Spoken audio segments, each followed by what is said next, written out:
Hello guys, I am Sanjeev. How are you? Obviously, you are so quite well, and I am also fine. Without waste your time, because time is so important for you and us. I come to the point. Numericals आज मैं जो बताने वाला हूँ वाकई में very very important point जिसे हम लोग न्यूमेरिकल्स कहते हैं। अक्सर स्टूडेंट्स न्यूमेरिकल्स से भागते हैं।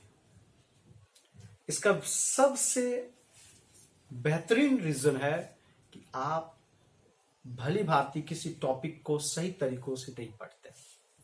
अगर स्टूडेंट सही तरीकों से टॉपिक को सूत्र को पढ़ना शुरू करे, फुल्ली कंसंट्रेट होके फोकस्ड करके, तो न्यूमेरिकल्स कोई डिफिकल्ट नहीं हो सकता। न्यूमेरिकल्स को समझने के लिए सबसे पहला यह जानना आवश्यक है कि किस न्यूमेरिकल्स में कौन सा फॉर्मूला यूज किया जाए। आज मैं उसी के बारे में आपसे चर्चा करूंगा और किस प्रकार से बात ही बात में आप न्यूमेरिकल्स बना लेते हो, मैं यहां डिस्क्राइब करूंगा। आपको सिर्फ पास नहीं करना है, आपको ज्ञान लेना है। You have to take knowledge. और जब आप ज्ञान लोगे तो आप उसे किसी भी फील्ड में यूज कर सकते हो। तो मैं आपको बताऊंगा कि किस प्रकार से प्रतिरोधों को श्रेणी क्रम में, समांतर क्रम में जब हम संयोजित करेंगे तो उसका न्यूमेरिकल्स कैसे निकालेंगे। आप व्हाइट बोर्ड पे देखिए, सबसे पहला क्वेश्चन आपके पास है, P और Q के बीच तुल्य प्रतिरोध ज्ञात करना है। तो पहला क्वेश्चन आपके पास ये है, इसको हम लोग कैसे सोल्व करेंगे। देखिए, सबसे पहली बात, सोल्व करने का सबसे आसान तरीका है कि ये जो प्रतिरोधक लगा हुआ है और ये जो लगे हुए हैं, ये दोनों किस क्रम में, वाकई में ये समांतर क्रम में लगे हुए। तो सबसे पहला काम 1/Rp equal to 1/R1 plus 1/R2। अब R1 का मान 1/4, R2 का मान 6, तो 4 और 6 का एलसीएम हो गया 12, 3 और ये हो गया आपका 2। इट मीन्स 5/12 और ये किसका value 1/Rp, then Rp equal to 12/5 और इसको अगर आप सोल्व कर दें तो 2.4 ओम। लेकिन आप देख रहे हैं कि ये बॉक्स इसके साथ सीरीज में है, तो सबसे पहला सीरीज का भी इसमें हम लोग लगाएंगे। RS इक्वल टू RP या प्लस यहां से R3। RP का वैल्यू 2.4 और प्लस 2.6, दोनों को सीरीज में कनेक्ट किए, इट मीन्स 5.0 ओम। लेकिन क्योंकि P और Q के बीच तुल्य प्रतिरोध ज्ञात करना है, तो ये तो ज्ञात हो गया, साथ ही साथ हमें इसमें विभवांतर भी प्राप्त करनी है। विभवांतर ज्ञात करने के लिए यहां एक छूट गया, एवं विभवांतर। तो विभवांतर जब P और Q के बीच ज्ञात करना है तो V equal to IRS by the ohm's law. तो I का वैल्यू जो कि दिया हुआ है 3 एम्पियर और RS का वैल्यू 5, दोनों को मल्टीप्लाई कीजिए 15 वोल्ट। आपने देखा कितनी आसानी से आप इसके न्यूमेरिकल्स को ज्ञात किया। अब दूसरे न्यूमेरिकल्स की ओर चलते हैं, तब तक आप इसको नोट कर सकते हैं। अब देखिए, इस प्रश्न में ये दोनों किस क्रम में, पैरेलल में, और ये भी तीसरा पैरेलल में ही है। सो 1/Rp इक्वल टू 1/12, या इसको पहले इस प्रकार से भी हम लोग लिख सकते हैं, 1/R1 plus 1/R2 plus 1/R3। 1/R1 12, 1/R2 6 और 1/R3 का मान 4, इसका LCM 12। 1 plus 2 plus 3, it means 6/12 और ये 1/2। तो आपने क्या देखा कि Rp equal to 2, but my dear students, आपके पास एक 3 ओम का रजिस्टर्स है जो सीरीज में है, तो सीरीज के आधार पर R S equal to R P plus R four, R P का मान 2, आर फोर का मान 3, इट मीन्स 5 ओम। और इसमें भी आप वही बात कह रहे हो कि इसमें विभवांतर ज्ञात करनी है, then V equal to I R S.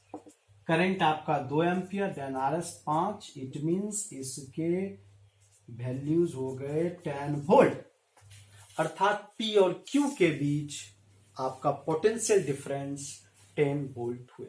अब मैं दूसरा आपको बताऊंगा न्यूमेरिकल्स, ठीक है।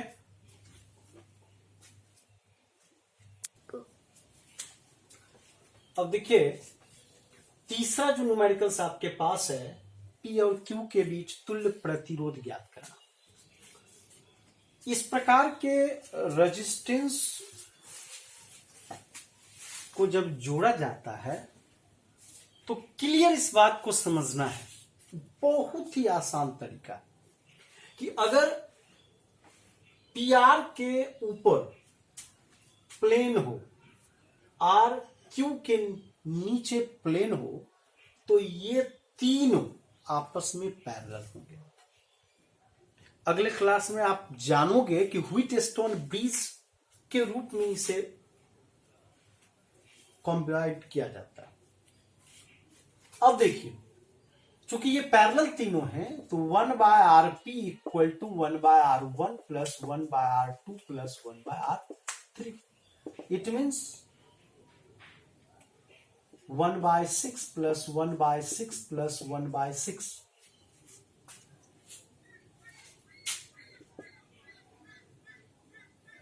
One plus 1 plus 1 by 6. It means 1 by Rp equal to 3 by 6. Then Rp equal to 2 ohm. क्या आपने देखा कि ये तीनों देखने में लग रहे series, but it is not combined in series, it is parallel combination, right. Again next question देखा जाए। इसमें देखिए, ये 10 ओम और 10 ओम दोनों पैरेलल में, then 1 by R P equal to 1 by 10 plus 1 by 10, क्या हो गए 10, 1 plus 1 equal to 2 by 10, 1 by Rp, so Rp equal to 5 ohm, अर्थात इन दोनों का कॉम्बिनेशन पैरेलल है जिसकी वैल्यू 5 ओम हो गई। अब देखिए, इसको Rp1 कर लिया जाए। ये 5 ओम और ये 10 ओम, ये दोनों सीरीज में, then Rs1 equal to 10 plus 5 equal to 50 ohm. अब ये 15 ओम, ये दोनों और इसका 15 ओम, ये इसके साथ फिर parallel, so 1 by R P equal to 1 by 10 plus 1 by 50, then 15 और 10 का LCM 33 plus 2, it means R P equal to तोड़ेंगे तो 5 बाय 30, देन 6 ओम। अब ये टोटल बॉक्स का कंबाइंड वैल्यूज 6 ओम और इसके साथ सीरीज में, so R S equal to 10 plus 6 equal to कितना 16 ओम। आपने देखा कि किस प्रकार से ए और बी के बीच तुल्य प्रतिरोध का मान 16 ओम है। अब अगेन ये तो हो गया कंप्लीट। अब इसकी बात करें, इसमें देखिए ये दोनों सीरीज, ये दोनों भी सीरीज लेकिन आपस में पैरेलल, ये दोनों सीरीज, ये दोनों सीरीज और आपस में पैरेलल, और सभी आपस में सीरीज। ऊपर वाला अगर आप लिख चुके हैं तो मैं इसे मिटाता हूं।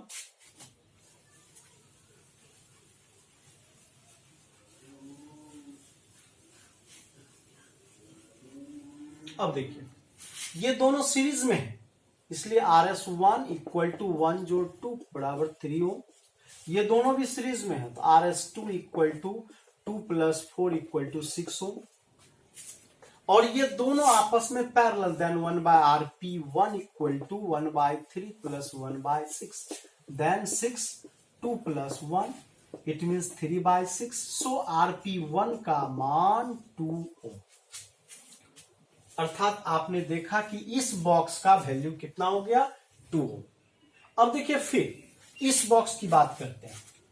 जैसा कि ये बॉक्स और ये बॉक्स समान है, तो इसकी भी value it means RP2 equal to 2 ohm ही होगी। तो अब ये 5 ओम, ये 2 ओम, ये भी 2 ओम और ये 10 ओम, मतलब जिस प्रकार से इसका निकाले उस प्रकार से इसका निकालेंगे। तो ये और ये आल्सो, ये चारों जो हैं सीरीज में है। सो RS इक्वल टू ये आपका 5, ये आपका 2, ये भी आपका 2, ये आपका 10, सबको जोड़ दीजिए 19 ओम। आपने देखा कि कितनी सरल तरीकों से आप रेजिस्टेंसों के कॉम्बिनेशन करके आसानी से एक्यूरेट मान प्राप्त करते हैं। धन्यवाद।